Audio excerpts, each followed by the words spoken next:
Nisagama pama gama gari sagama ma papa nira pama vasavane madhura Madhurasmaranam.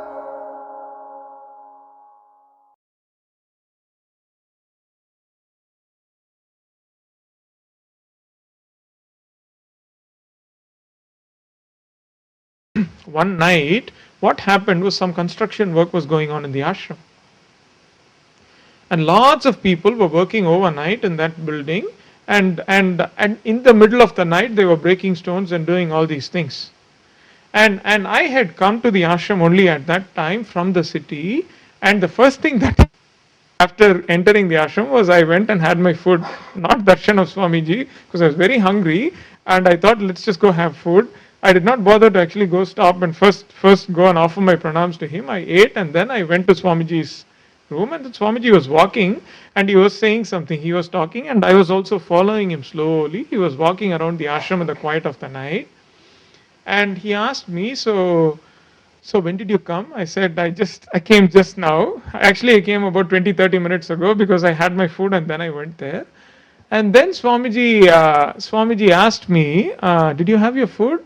I said, I had to admit that, right? Yes, I came, I ate. I know you are asking me for that. I admit, yes, I had my food just now, I ate. Okay.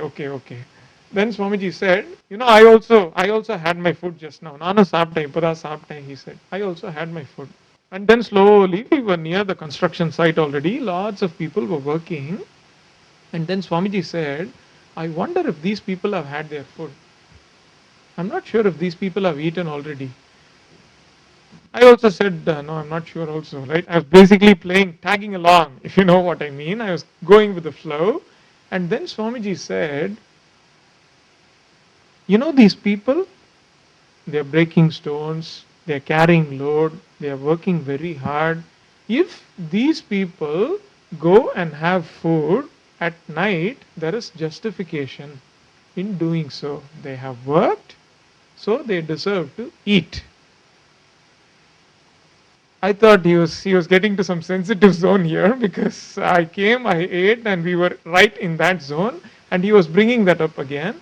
I said, yes, definitely. So they worked, they deserve the food that falls on their plate. Then Swamiji said he'll always put himself in perspective when he talks. That's how he will talk. He will never tell you did this, you did that. He'll always say, I did it. That's how he will say it. He said, I also ate my food just now, but what did I do to justify that? He says. I felt like you're slapping me right there, right? I just felt it. I was like, oh my God, I'm done for today, I thought. And he said, they have work to do, so they deserve to eat. What is my work? I have to chant Nama. He's saying all these things, right? And I'm thinking I should just shoot myself right there or vanish, right? And he's saying, I am supposed to chant Nama. If I chant Nama, then I can also eat. If I don't chant Nama, I should not be eating, because I'm not. How is it justified? Eat and sleep? Is that why we were created? And I feel so bad about it. He's telling, I feel so guilty, and I don't know how to justify this meal he had. I knew what he was saying, okay?